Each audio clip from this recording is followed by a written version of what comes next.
Inclusive se habla en la serie de desastre ecológico, cuando vemos un comercial de la misma serie en el año 1990, es decir, porque la serie que yo les muestro es reciente, es del año 2017 tal vez, o 2014, pero hay otra serie aún más antigua de la misma novela en el año 1990, y en esta serie se va más lejos y se habla de desastres ecológicos, de colapso y de guerra civil, de inestabilidad política y de infertilidad generalizada en Estados Unidos. Cosas que están ocurriendo hoy en día. Y yo pregunto, ¿cómo lo sabían? ¿Cómo tenían ese conocimiento de que en el futuro iba a ocurrir exactamente eso en Estados Unidos? Son profecías que vemos en las películas, hermanos, y que se cumplen al pie de la letra. La gran pregunta es, ¿de quién vienen esas profecías? ¿Será que vienen de Dios, hermanos? Ahora, cuando miramos nuestra sociedad hoy en día, estamos viendo que hay infertilidad generalizada. Y también estamos viendo otro asunto muy interesante, que se viene un colapso pensional.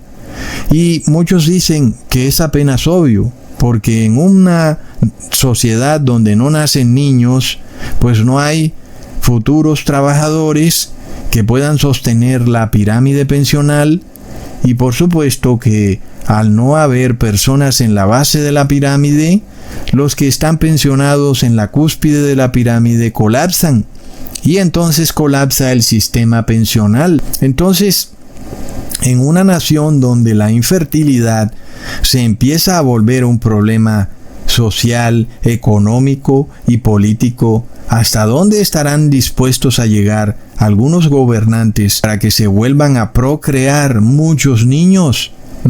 Hermanos, ¿hasta dónde? Porque por supuesto, como vemos, la señora Columbia se ha dedicado al libertinaje y se la pasa abortando a los hijos. Como ya les mostré en un video hace tiempo, que la señora Columbia está abortando a la República.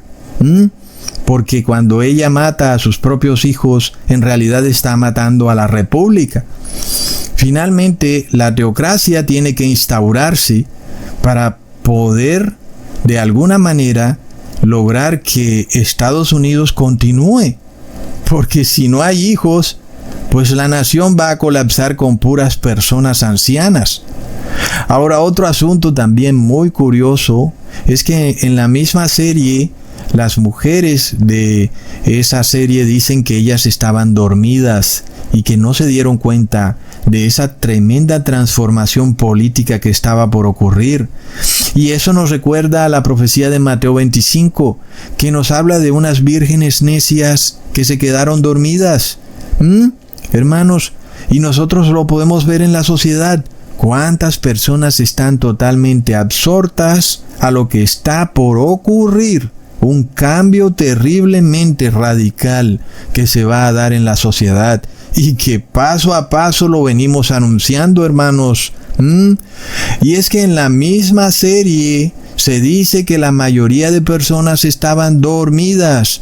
El asunto es muy importante, porque cuando se instaure esta teocracia, va a imponerse el número, el nombre y la marca de la bestia, esta vez de forma radical y absoluta, no como lo hemos visto en el pasado, hablando del 2020, donde vino por un momentico y luego se suavizó la cosa. No, cuando se instaure esa teocracia, como es apenas obvio, pues ya no hay marcha atrás. Ahora es algo que viene con todo el peso de la ley y se pierden todos los derechos civiles que estaban ahí para detener la imposición de decretos religiosos a la fuerza sobre las personas. Por supuesto que quienes están despiertos y están usando su libertad para vivir en santidad, no van a ser tomados por sorpresa, hermanos. Leamos en Mateo capítulo 25, versículo 2 al 5. 5 de ellas eran prudentes y 5 insensatas. Las insensatas tomaron sus lámparas, pero no tomaron consigo aceite. Pero las prudentes tomaron aceite en sus vasijas, juntamente con sus lámparas, y tardándose el esposo, cabecearon todas y se durmieron. ¿No es acaso impresionante que eso es exactamente lo que narra la protagonista de la serie?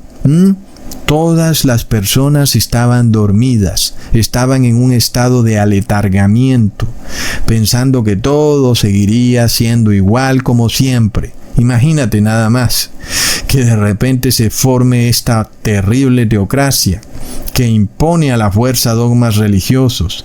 Si tú no estás preparado, te va a engañar por completo, porque vas a pensar que lo que se está haciendo es algo bueno, algo que viene de Dios, algo que Dios apoya, cuando nosotros ya podemos entender que estos movimientos vienen del demonio, que estas profecías en donde viene una teocracia, todo viene del demonio, y que por supuesto todo aquel que obedezca decretos religiosos por obediencia al gobierno o al Estado no lo hace por fe y por tanto lo hace por pecado y por tanto está despojado de la gracia.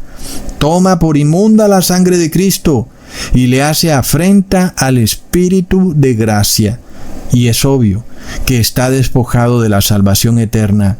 Y por eso va a recibir el número, el nombre y la marca de la bestia. Y será luego arrojado al lago de fuego y azufre, donde recibirá la segunda muerte.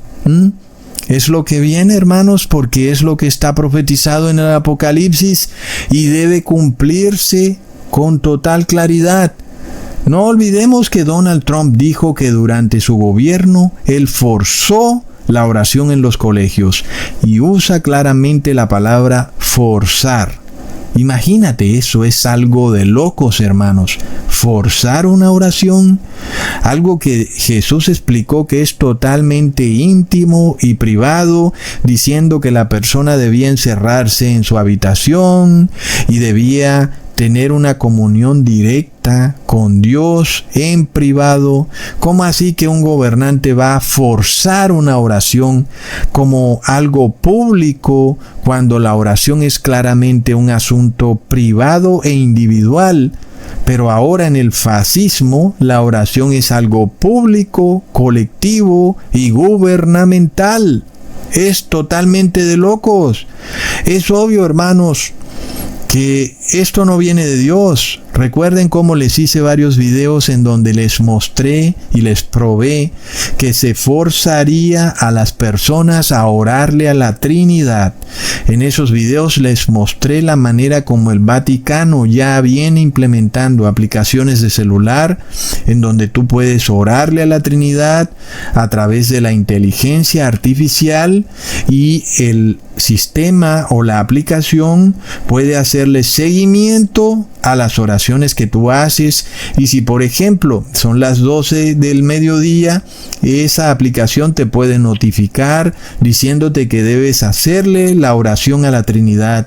Y si no le haces la oración a la Trinidad, pues obviamente la aplicación lo va a saber. Es algo de locos, hermanos. Y esta aplicación, que es ya muy publicada por la Iglesia Católica, se llama Hallow. Te dice cómo orar, a qué hora, con qué frecuencia. Y tú me envías una nota de voz, luego te llega una manito arriba, un corazoncito, porque hiciste la oración. Cuando es algo privado, que ahora se convirtió en algo público. ¿Entendemos, hermanos? Y esto lo está diciendo Donald Trump, el presidente de una nación que se suponía que estaba liberada del yugo religioso, pero ahora es este presidente, Donald Trump, quien dice que él forzó la oración. ¿Tú te imaginas que el gobierno saque una ley donde tú estás obligado a orarle a la Trinidad? Porque este es el problema que hay. Básicamente todos estamos de acuerdo que es algo bueno orarle a Dios. El problema es a cuál Dios, porque ellos dicen que es a la Trinidad y nosotros no estamos de acuerdo con la tal Trinidad. Ese es el meollo del asunto y es ahí donde ellos guardan silencio, porque sabemos que ellos van a defender el Dios del Vaticano, no es el Dios de la Biblia, hermanos, y es apenas obvio que si un gobernante impone a la fuerza la oración en colegios y universidades, o la imposición de estatuas o monumentos, así sean de los 10 mandamientos, en colegios u universidades, es apenas obvio que de la misma manera ese gobernante también puede imponerlo en adultos a través del celular. Puedes sacar en tu celular una imagen, sea de los 10 mandamientos o sea de la Virgen María, y te puede obligar a verla, a hacerle una reverencia. Y el celular puede saberlo si estás mirando, si le haces una reverencia o si estás molesto. Todo eso se puede saber a través del celular, hermanos. Entonces, miramos nosotros esta teocracia digital y radical que se está formando y que ya Estados Unidos empieza a forzar la oración en los niños y en las universidades. Es de locos. Y es algo que Donald Trump lo repite. Forcé la oración en las escuelas. ¿Y qué pasa? A nadie le importa, porque todo el mundo está dormido. Tal y como lo dice la serie de Handmaid's Tale, todos estaban dormidos y no se dieron cuenta cuando se formó esta teocracia que ahora empieza a hablar como dragón. Miremos esto, hermanos, porque es curioso. En el intento de asesinato de Trump, que fue profetizado por un pastor evangélico, quien además de todo dice que después de ese intento de asesinato sigue un tremendo reavivamiento en Estados Unidos, que para mí no es una profecía, porque es algo que yo se los he venido mostrando. En Estados Unidos se han venido dando reavivamientos dirigidos sobre todo por el falso profeta, porque son con este bautismo en agua que es un bautismo falso. ¿Qué pasa también cuando este falso profeta profetizó específicamente cómo sería atacado Donald Trump, que le pasaría una bala por el oído? Y eso exactamente ocurrió como él lo dijo. ¿Qué pasa cuando él profetizó que habría un intento de asesinato y que Donald Trump caería al suelo y que luego se levantaría revivido y ungido con el Espíritu Santo en fuego, como él lo dice? ¿Eso viene de Dios, hermanos? Es la pregunta que debemos hacernos, porque muchos van a caer engañados por esta teocracia, pensando que es algo que viene de Dios. Leamos en Deuteronomio capítulo 18, versículo 22. Si el profeta hablar en nombre de Jehová y no se cumpliere lo que dijo, ni aconteciere, es palabra que Jehová no ha hablado. Con presunción la habló el tal profeta. No tengas temor de él. Pero en este caso se ha cumplido lo que ha dicho este profeta. Él dijo que habría un intento de asesinato con Donald Trump y que la bala pasaría por su oído. Fue exactamente lo que ocurrió. Miremos, hermanos, que lo que viene aquí también es milagros, profecías, señales y maravillas. Es decir, que esta teocracia no va a ser así nada más como un gobierno y ya. Vienen milagros que van a ser ejecutados por los que pertenecen a esta teocracia. Milagros, profecías, señales y maravillas. Y eso va a hacer que muchos crean.